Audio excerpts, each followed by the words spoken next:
Hello po. Ayan. Gising na ako. Nakaready na ako papuntang work. Ayan, kumusta na po kayong lahat dyan? Kumusta ang Christmas sa Pilipinas? Ayan. Magastos na. Magastos itong Christmas. Sana, wish ko lang. Yan, yung mga hindi pa nakakamit ang kanilang gusto sa buhay, yung kanilang pangarap sa buhay, yung mga gusto nilang maranasan. Laban lang po. Always pray. At syempre, kailangan dapat magpursige. Wala pong imposible sa Diyos. Kasi, madalas, although sa tingin ko, yes, kahit na-pray na tayo ng pray kay Lord, kung hindi naman tayo kumikilos, di ba? Hindi natin ano yung ating gustong mangyari, hindi tayo gumagawa ng hakbang. Of course, syempre, hindi mangyayari yon. Kaya kapag magpe-pray kayo, tulungan din natin ng gawa. Yun. Sana maging masagana at ang inyong Pasko maging masaya.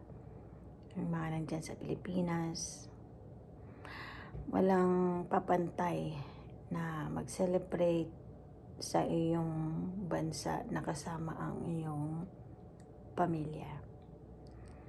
Kaya yun, sana mag-ingat po kayo palagi.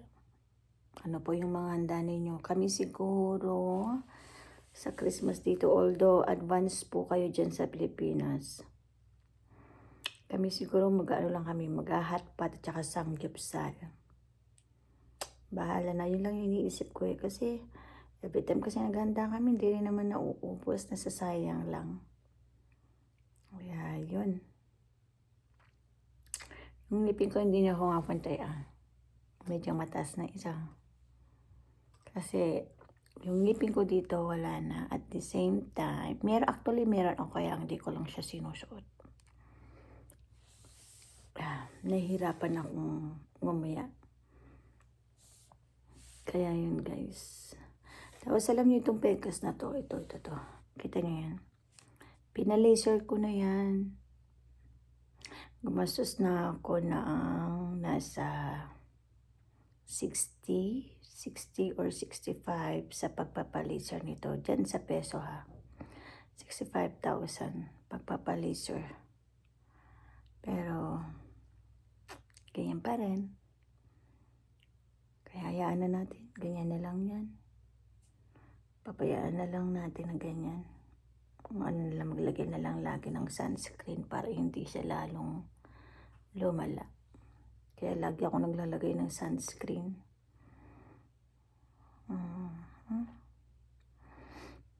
Hirap kasi dito. Ang weather sa labas is -30. So, mas malamig pa siya sa freezer. Imagine that one. Mas malamig pa sa freezer. Ang temperature ng freezer is -18 to -20. Sa labas, -30. Kita niyo yung grabe ang lamig. Kaya ini-start ko na yung aking card, prinihit ko na para hindi naman kawawa yung makina. Ayan na yung, ito na yung pinakasat ko. Naka-uniform ako sa loob, tapos ito yung aming jacket sa work. Sweatshirt. Hoodie. Tapos magja-jacket pa ako niyan palabas. Ito.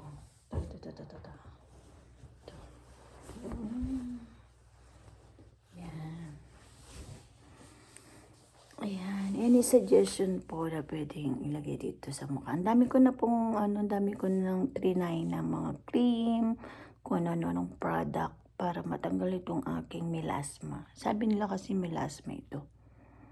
Pero wala, yan talaga magagawa natin. Yan guys, ingat po kayo palagi dyan sa atin. Ingat kayo at pagpalain kayo ni Lord.